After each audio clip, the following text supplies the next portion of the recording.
Lionel Messi wins his 8th Ballon d'Or and, in my opinion, further cements himself as the greatest of all time.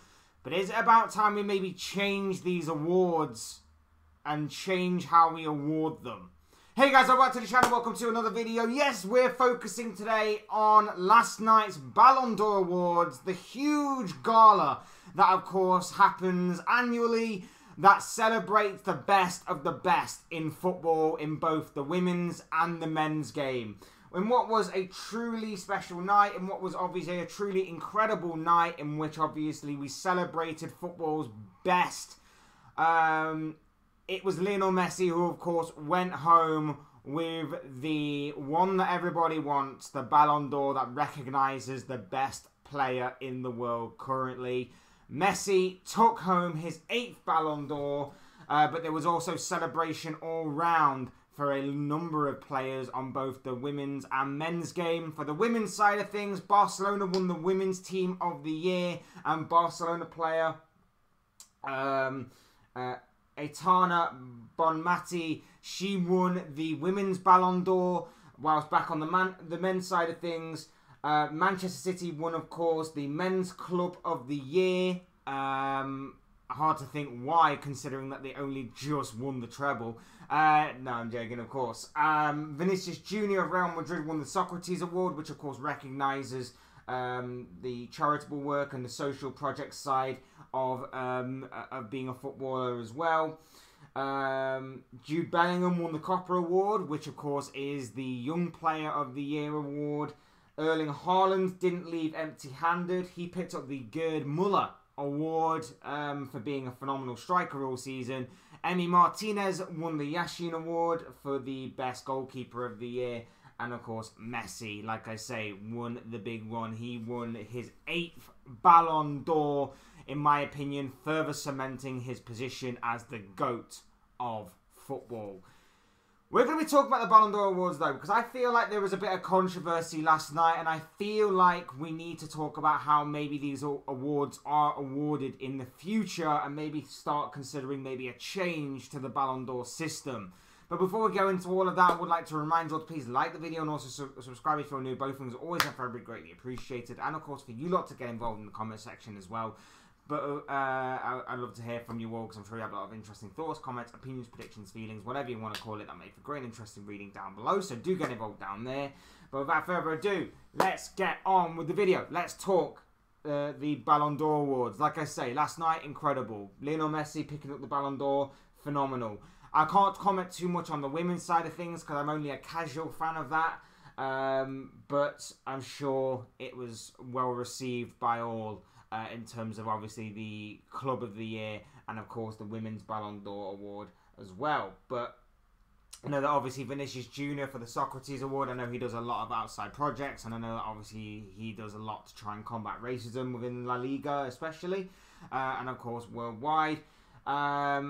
Jude Bellingham has had a phenomenal season, whether it be for club or country. Brilliant for Dortmund, of course, and he's had a phenomenal start to his Real Madrid career as well. So he's been truly brilliant to watch, whether it be through Dortmund or for Real Madrid. And on an international level as well, he has been a breath of fresh air in an otherwise dull and, you know, just boring Gareth Southgate squad, in which obviously it sort of restricts him a little bit. Imagine what would happen if it actually was on an international stage with a manager who likes to express themselves, lets players express themselves and play some free-flowing, attractive football. Erling Haaland winning the Gerd Muller Award. Of course, this was going to happen. He's been the best striker in Europe, been absolutely phenomenal all season. Spearheaded, of course, City's treble-winning challenge, which, of course, helped them to win the team award as well. Of course, them not only winning 3 Premier League titles on the bounce, the three-peat, but also winning their first Champions League title as well. And altogether, adding the FA Cup to that as well, was only logical that they would be the team of the year. And, of course, they win that. Haaland wins the Gerd Muller Award. hit the ground running, broke record after record after record after record after record after record after record after record in his debut season in the Premier League, despite certain people not thinking he would actually be that great. Rory Jennings! Sorry, really cough there. And no, I kid, of course. But yes, it was only logical that Haaland would win the Gerd Muller Award and not leave empty-handed on this night, because he was obviously going to be in close contention with Messi for the overall bigger award, with all due respect, which of course is the Ballon d'Or award. Emi Martinez won the Yashin Award for the best goalkeeper of the year. I have no issue with this whatsoever. Martinez has had a brilliant season, whether it be for club or country. Of course, winning the World Cup of Argentina, and then, of course, going on to help Aston Villa secure European football for the first time in many a year. He's had a brilliant season himself, and of course, I think he's gone on to keep 8 clean sheets in a row for Argentina. Since, of course, that World Cup triumph. So he's had a brilliant season all round. And then, of course, the big one, Lionel Messi had a fair amount of contenders this season to fend off, but he managed to do so and win his 8th. 1, 2, 3, 4, 5, 6, 7, 8. His 8th Ballon d'Or in world football, further cementing his position as the GOAT. In saying all of that, though, we are going to be focusing on the goalkeeping award and the Ballon d'Or award. I have no issues whatsoever with who won those awards. I just have a bit of an issue with the way that those awards are given out. And I think it's about time we change that. Take the goalkeeping award first and foremost. I have no issue with Emi Martinez winning the goalkeeping award, the Yashin Award. No issue whatsoever. I get it. Like, he's had a brilliant season, club and country. For country, of course, he's achieved the pinnacle that you can in international football. He's won the World Cup. He's won the World Cup, and he was a big part of Argentina winning the World Cup. He's then gone on to secure 8 clean sheets in a row on an international stage. A brilliant achievement, individual achievement for a goalkeeper. At a club level, he obviously helped Aston Villa towards achieving European football, despite obviously starting the season extremely poorly, and no one was expecting them to climb any trees or to push for them European football spots. But eventually, when Unai Emery came in, it sort of transformed the whole team, Martinez included, and of course he helped them to spearhead to that Europa Conference League position. I have no issue with Martinez winning the award. However, what I do have an issue with is the way that not only in the goalkeeping awards was Ederson second in the goalkeeping rankings. Ederson wasn't even nominated for the Ballon d'Or, by the way. And even if he was, he didn't make it into the top 30. So how could he be there when Yassine Bono was ranked 3rd in the goalkeeping rankings? But Yassine Bono was ranked in the Ballon d'Or rankings as the highest rated goalkeeper. Even higher than Emi Martinez. So make it make sense. How does this make any sense? How is Yassine Bono ranked in the Ballon d'Or rankings in 13th? Martinez is ranked 15th. But yet Martinez wins the Yashin Award for the best goalkeeper. How do you justify that? How do you make it make sense? Somebody please. How do you get Ederson to be second in those rankings? How? I don't understand it. I don't understand how Ederson can be second in the goalkeeping rankings, but not even make the top 30 in the Ballon d'Or rankings. Make it make sense. None of this makes any sense. None of that makes any sense whatsoever. It completely baffles me. I didn't really take the goalkeeping award too seriously anyway, because Alisson Becker wasn't nominated. Like, to me, an absolute joke that the Liverpool goalkeeper, who I, in my personal opinion, I'm not just saying this because I'm a Liverpool fan, but I genuinely believe that Alisson Becker is the best goalkeeper in the world. But yet, I have to comment because this seems stupid to me. Emi Martinez ranked 15th, Yassine Bono ranked 13th, and yet Emi Martinez was top of the goalkeeping award, and that's why he ends up winning it. I have no issue with Martinez whatsoever, but I just think the whole award system and ranking system is completely flawed when you see stupid things like that come about. It makes no sense. On to the Ballon d'Or award. Look, again, I have no issue with Messi winning. I can fully understand why Messi wins it. I do think he gets a bit of the rub of the green from the award hosting because, of course, he's just Messi and he's phenomenal, and I 100% understand that. I also understand that he's had a phenomenal season, winning the World Cup, the one trophy that's been eluding him his whole career. I understand that that was a remarkable achievement for him, and of course he was a big part of Argentina winning it. He got them through most games in that World Cup, and of course had a great final as well.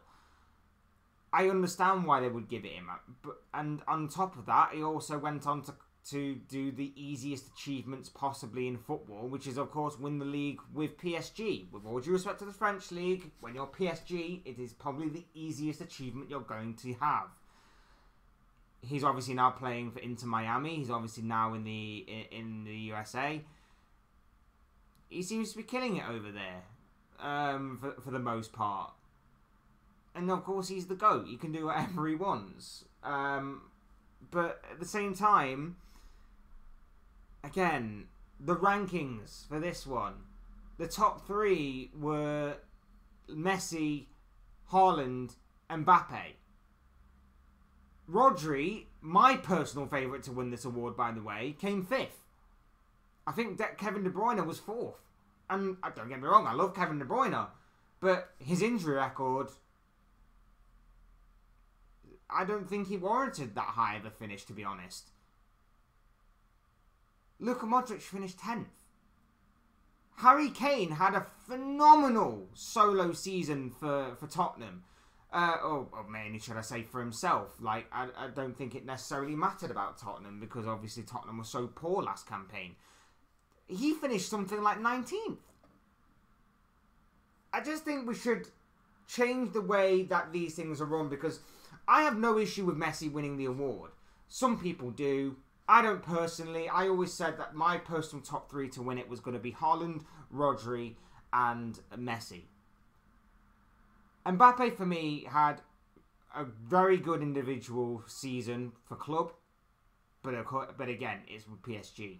For France, he again spearheaded France's charge for the World Cup, and of course, he scored a hat-trick in the final. For not incredible to do so. Only one other person has managed to do that incredible achievement. I 100% get that. But we need to change the way this competition's run because I said it when I thought Van Dijk should have won the Ballon d'Or several years ago. I've said it time and time again since then. We need to change the way that these awards are run because they're not going to favour a defensive midfielder, a defender, or a goalkeeper. That's just the sad reality of it. People will see goals, they'll see assists, they'll see goal contributions, all of that stuff, and that's when they will do it. Luka Modric was a bit of an anomaly. And I'll grant you that. But it wasn't sustainable.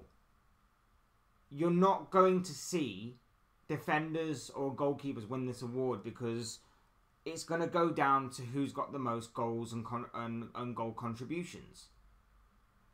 And that's why in years to come, you're going to see Haaland win it a number of times. You're going to see Mbappe probably win it a couple of times. Whoever else is out there, that is going to be a phenomenal striker or playmaker. They're going to go on and win it. It's not going to favour the likes of a Van Dijk of several years ago. It's not going to go on and favour a goalkeeper like it probably should have done to Manuel Neuer or Alisson Becker several years ago. It's not going to go on to favour a world-class defender, DM, left back, right back. It's not going to favour them. That's why I call for the Ballon d'Or awards to be changed, to be modified. To even if it's just you have a Ballon d'Or for set positions and you look beyond goal contributions. I'm fine with Messi winning this award, but in my personal opinion, Rodri should have won it. And again, I know that Haaland had a phenomenal season. I know he did. I saw it with my very own eyes, and I think he would have been in close contention to win this award. But Rodri, for me, came up clutch for so many moments in City's treble-winning career. So many key moments. Even Gundogan, to an extent, could have been in with a shout. Ilkay Gundogan definitely could have been within a shout for this. Like I say, I don't even remember where Gundogan came, to be honest. 14th. Ilkay Gundogan ranked 14th. Unbelievable. Unbelievable. 14th. Luka Modric finished ahead of him.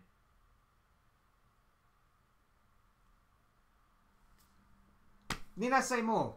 Need I say more? I call for these awards to change, and I hope that these awards change in the future to recognise more talent in the side than just your goal-scoring contribution. That's all I'll say on the matter. But yeah, full congratulations to everybody that won the awards last night. Truly deserved in many aspects, but I do call for change, and I do call for some sensibility to be made of some of the ranking system of the Ballon d'Or awards. So I'll leave it at that. Those are just the thoughts, comments, opinions, predictions, feelings, whatever you want to call it, of this guy. I want to know what you guys think. What did you make of the Ballon d'Or awards last night? The winners, the losers, the rankings, everything else in between. I'd love to know your thoughts, your comments, opinions, predictions, feelings, whatever you want to call it. That'll make for great and interesting reading down below in the comment section, so do get involved down there.